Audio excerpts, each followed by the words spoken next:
My daily routine. I have to have it. It's critical. It's an absolute must, and it keeps me sane. Do you feel that way? Stay tuned. Hi, and welcome to my channel. Thank you for being here. Okay, daily routines.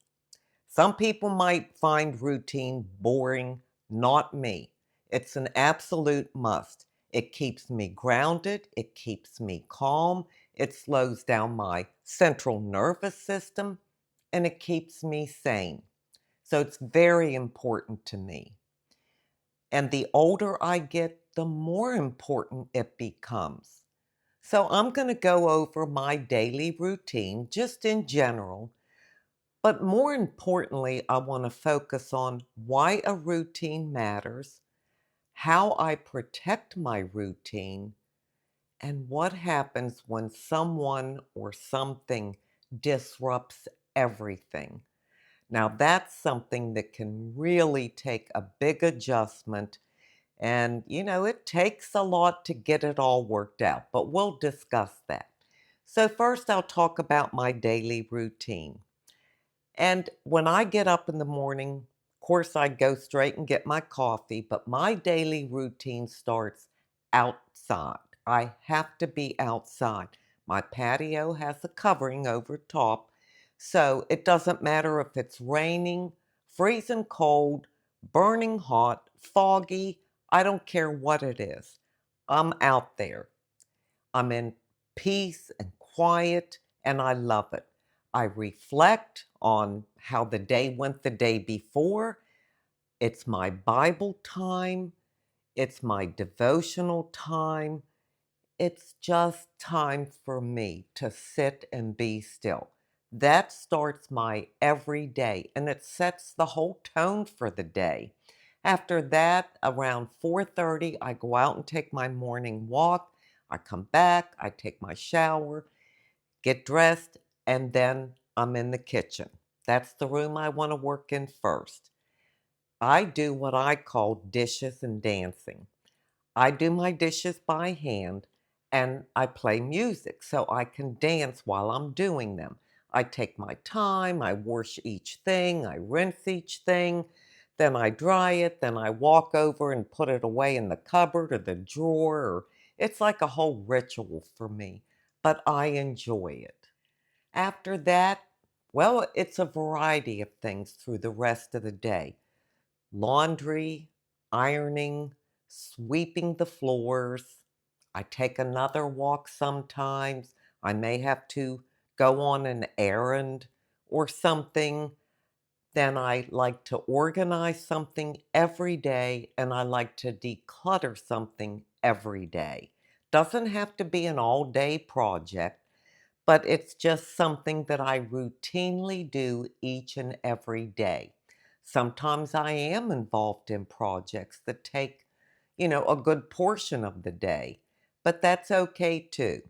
I also love to research. I research all kind of things, just whatever I'm interested in, whatever comes into my head.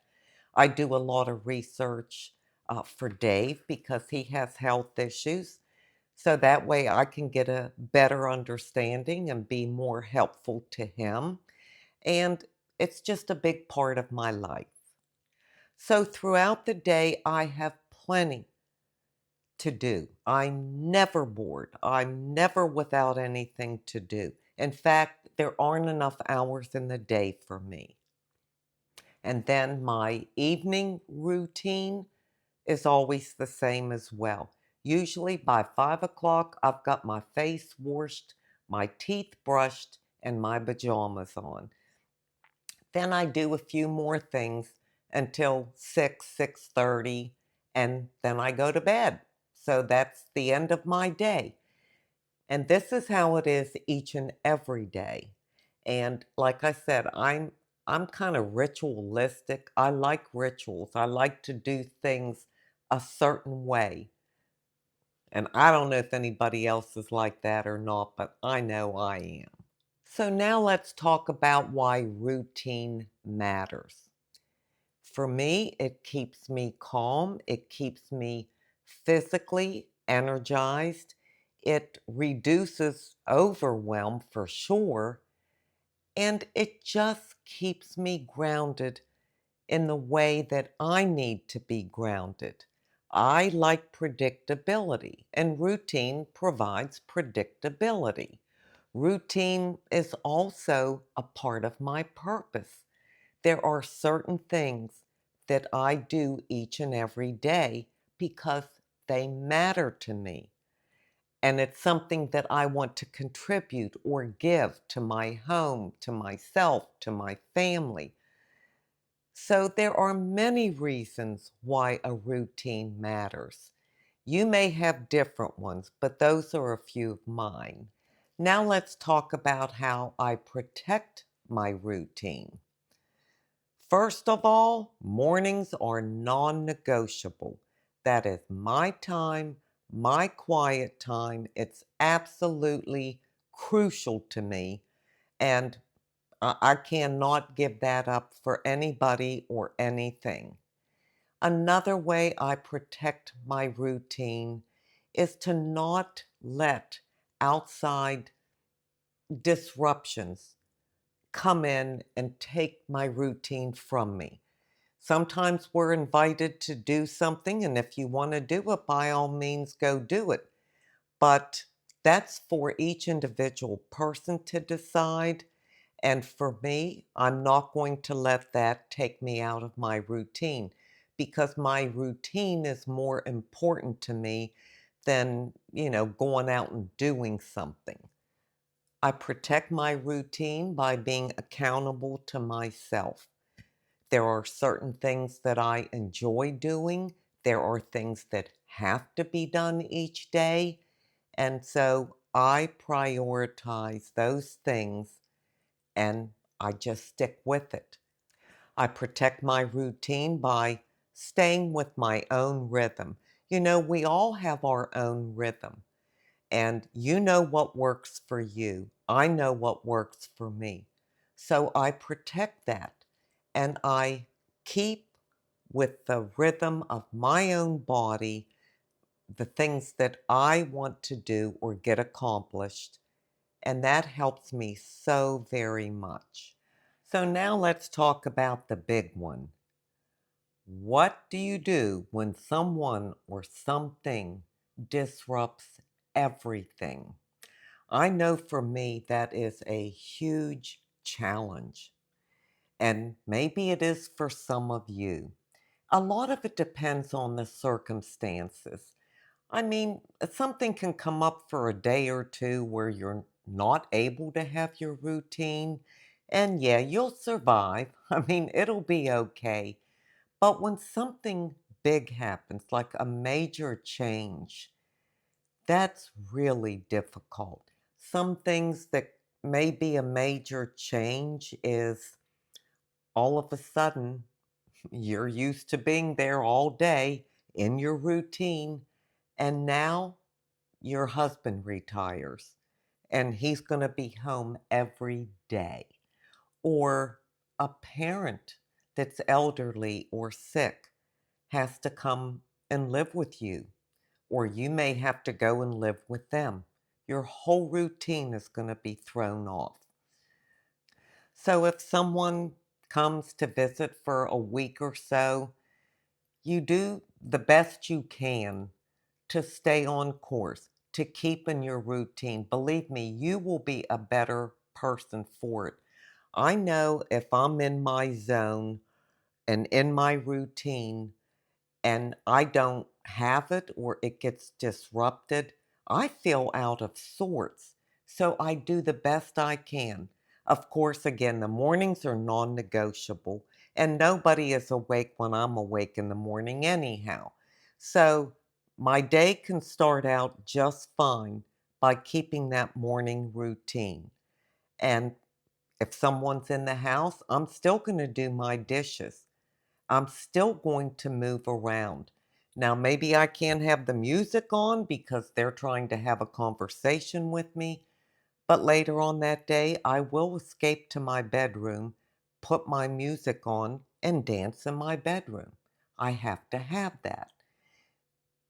When something major happens, like, like I said, a husband that is now retiring, oh my gosh, that can be real challenging, but you can do it.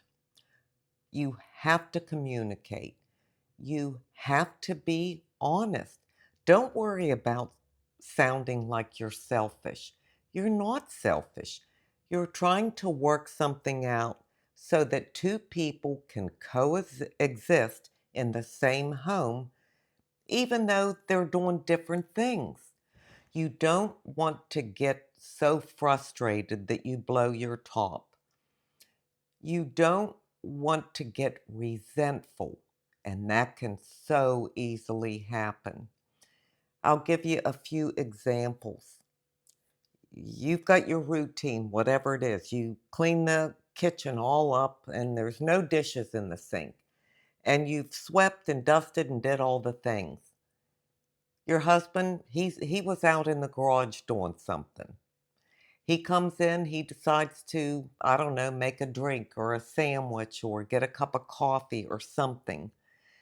And, there's stuff on the counters. There may be crumbs. There may be a used utensil or something like that. Or he goes in to sit down to eat his lunch in his recliner and puts the food on the table that you just polished. Now it's smudged. Now there's crumbs on the floor. You worked so hard to keep everything nice and be in your routine, and you feel disrespected because look at the mess they're making.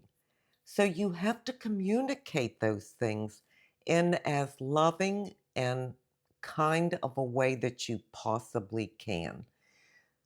Let them know you need your space, that it's very important to you. That quiet time, that free time in the morning makes you a better person for the rest of the day. Let them know that certain things matter to you. They may say, "Oh, let's just go out and, walk around or go play croquet or something." And there's certain things that you feel you have to get done. Now, sure, you can go play croquet, and that's something great you can do together. But maybe it's better for you if you do that at 4 o'clock because it's important for you to get this done at this time, which may be 2 o'clock. So you have to communicate those things. You have to encourage that person to find their own rhythm, to, maybe they feel like they've lost their identity because they always worked and now they're home. Encourage them to find hobbies, do something, start projects, learn something new, go do something in the garage, something. But that open communication has to happen and it has to be respected. You should not have to repeat it over and over again. There has to be understanding on both sides. This person is feeling lost because they've retired and they've retired to home and they're like sitting here, well, here I am. I'm finally home after all these years of working. And you're thinking, oh my gosh, how am I going to get through the day with this person occupying the house? I can't get anything done. Neither one of you are being cruel or unkind or selfish or any of that, but it's something that has to be worked out. So let me know in the comments section what your daily routine means to you, how you protect it, why it matters to you, and have you been through an experience or are you about to go through an experience that could disrupt everything? And would you like another video or maybe a couple more videos on this topic and how to deal with it? I'd be happy to do that. Well, now I'm going to leave you with an inside beauty tip.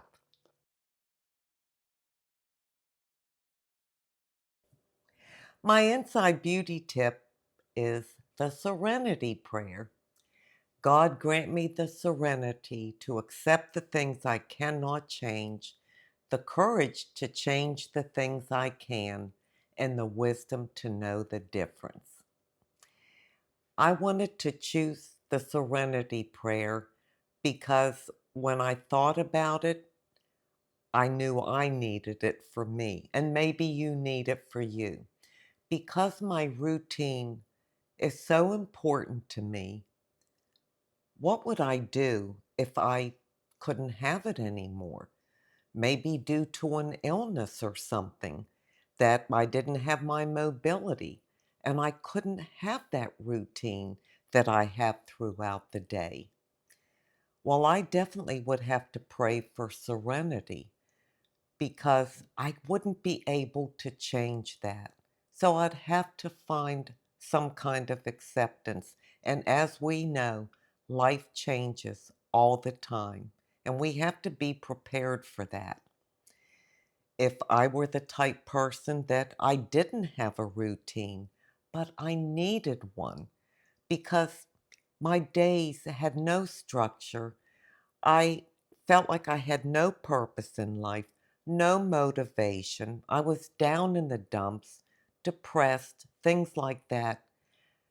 Then a routine would be so good for me to to get some structure and purpose in my life. So I would have to pray for courage to know that I could change that if I wanted to, if I committed to it. I would need the courage from God to make that change. And as far as the wisdom to know the difference, well, that's what we all have to pray for everything at all times. If you do end up in a situation where someone comes into your life, into your home, and your routine is disrupted, you have to know what you can change and what you can't. You have to know that you're not being selfish by sharing, by communicating, by being honest, and by taking care of yourself, your own well being, and your own mental health.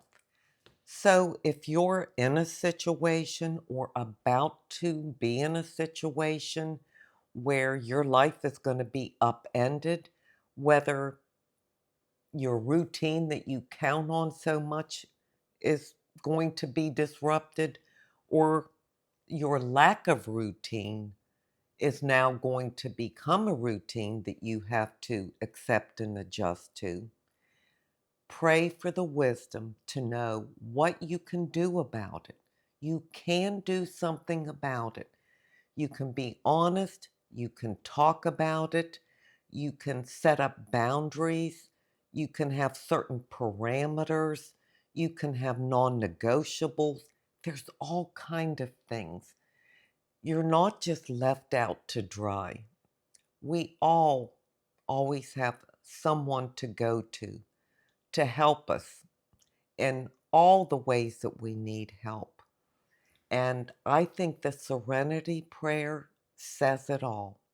It's a simple life instruction that we all need to tell ourselves every day. Just take seconds to say the serenity prayer and then put it into practice in your life. I'm telling you, it works. I've done it many times and it works. It works for me, and I know it will work for you. I thank you so much for being here today. I truly do appreciate it. And until we meet again, this is the old girl signing out. See ya.